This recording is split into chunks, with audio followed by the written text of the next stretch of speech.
Does the fall in university applications this year suggest that the government were wrong to raise tuition fees? We just had the news that applications were down, according to the figures, by 8.7% for universities. And does this suggest that the fee structure was wrong? Digby Jones, you start off on this. I think one of the most encouraging statistics is that for the first year since university education in this country was really opened up in the 60s, there will be more starts of apprenticeships in Britain than there will people enrolling at university.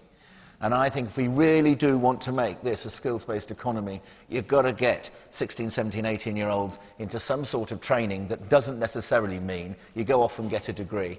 And if out of this we stop looking at it as a coming down of university applications, but we look at it as, in the whole, we're getting better training and education into people coming out of full-time education at school, then I see this as a positive. And the other positive of it is that I would rather, especially in times of hardship, I would rather see undergraduates enrolling on courses which are going to be of use to us all in generating wealth to pay tax and create jobs. And if some of the courses that are no longer available, which is responsible for that, happen to be the courses, if I may say, are perhaps not the ones that are as relevant, then I'm actually not alarmed by it. And the one thing I would just say to the lady who saw the BMW in the administrator's car park in Liverpool, why wasn't he driving, because he was being paid by the taxpayer, a car made in Liverpool and not in Munich? Right. Sadiq Khan, university applications. The figures are curious, aren't they, because they suggest 8.7% overall, but the number of 18-year-olds has dropped, and we're told that in the poorest students, the numbers applying for university hasn't dropped. I mean, they're quite a mixture. What the figures show is, in England, where from this year there'll be £9,000 a year tuition fees, they've gone down by 10%.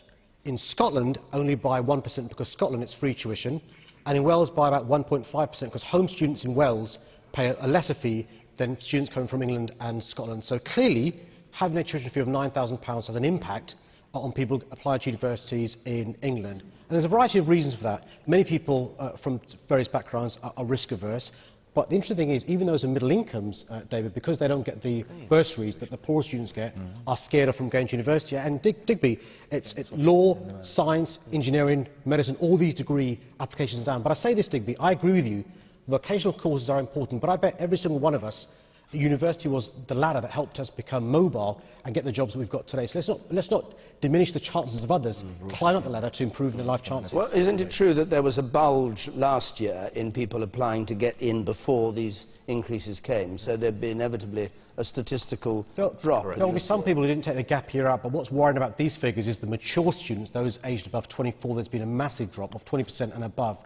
And the mature students are those who've done vocational work at Digby, want to go to university to improve their job prospects, to improve the quality of life they lead and their family, who won't be able to do so because of the tuition fees being too high. Phil Redmond.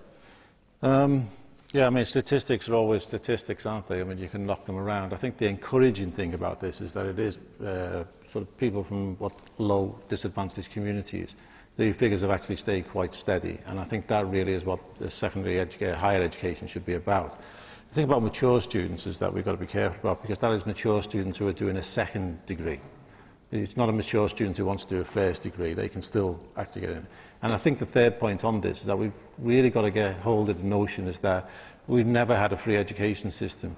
When I went through university, I went through as a so-called mature student. I don't think I'm actually mature yet, but the point is that I received a grant to go and do it, but then I looked back recently, because of this debate, at the rate of tax that I was actually paying when I went in, when I was in the construction industry, and when I came out, when I went to television. And I have to say to you now, I would much rather now take out a student loan and pay the percentage back that way than actually have the tax rates that we actually had back in the 70s. You know? So we've got to be careful about this thing about education's free. You either pay for it one way or you pay for it another. The woman there on the left. Two members of the panel have discussed vocational training and how important it is. And this week, what have we had happen? We've had over 3,000 vocational courses devalued. Are we interested in this country in youth unemployment, or are we interested in league tables? And I think we need to get that clear.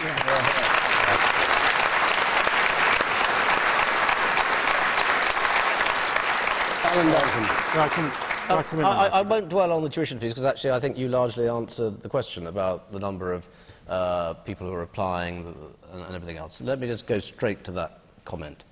We are not devaluing vocational qualifications. What's happened at the moment is that in school league tables, vocational qualifications have often been expressed as if they were GCSEs, which they're not. So they can take a qualification and say, oh, that school has had 4 GCSEs above grade C. But they haven't. They are taken as equivalent when they bear no relation whatsoever to the vocational... Wait a minute, hold on a second. Because you're taking us down a blind alley again. I mean, the issue that the lady's actually raising is about the point about what a vocational qualification No, should actually I'm not, lead to. because there are two... You've already made the value judgment because it's not a GCSE. Yes. It can't count to the league table. That's the value judgment. You can't. You can't do it because the league tables seem to play into a national curriculum which is set into national targets. And that's not the way it should be. You know, what we should be looking for is education to give the best opportunity for people in life. And calling it something it isn't, and always saying is that they should be. But the titles are wrong. You can't say vocation and academic. You should be just talking about a qualification that gives people the best opportunity within their lives. I believe very strongly, as you do too, in the value of vocational qualifications. But if someone is going to be fantastically employable, they also need some of the basic foundation blocks of learning. To read, write, count, and I But you get those before you reach GCSE level, or you should do. And why have we still got a very high adult illiteracy rate in the UK in 2012, which is no different than when I started to talk about it well, that's exactly my point. In 1978? Because you're running a national system. Because if you don't concentrate on those essential building blocks of learning, reading, writing, counting, then you could have a vocational qualification of value, but it'll be undermined by not having you do that before you get to this point of the school having to fill in its league tables in case it actually needs to qualify for Europe. Emma Boone. You seem to be running. Emma Boone. I've got to agree with one of the points that Phil made, that, you know, we haven't damaged the sort of widening of access to university education. We can see from the figures that there are actually a lot of people who are on bursaries. The numbers of those people hasn't dropped, and I think that is a good thing. I think there was a lot of scaremongering about the fees when they went up. I think it's right that students pay more towards the cost of their education because they are the ones that will benefit from it the most. And in fact, students don't pay fees. It's once you graduated, then you pay that loan back. And as you said, you felt you had a better deal out of that. So. The man there in the pink shirt. You said. Jumping back to Alan's point. Yes. At the moment, currently, what would happen to a school that has resisted going down the vocational route in terms of their position in the late league tables? Would they be at a disadvantage to schools which have gone down massively down the vocational? Can I give you a factual example? In the East Midlands, you've got some fabulous exporting manufacturers. You've got JCB, Rolls-Royce, Toyota, Bombardier, big quality people, and they came together and they created this academy which had engineering at its core. And they do a vocational course which counts towards the GCSEs. And this government, and by the way, the last government, after 11 years of full-time free compulsory education, ended up with half the kids not being able to get a GCSE in English and maths. So, you know, they're all to blame. But this government have now said to these people in the East Midlands, we're not going to call that a GCSE anymore. So you'll get lots and lots of people who say, well, I understand the currency of a GCSE. I understand what it is, and I see it as a standard with a quality attached to it. Over here, you're teaching them something. What's it mean? And if you can actually link it to something that Britain understands, you will get more young people going into proper work which will generate wealth, which will win in the world. And I tell you, to have done what they've done to future engineers in this country, because what they did last week is a real shame. Our time's up. Thank you very much, Digby.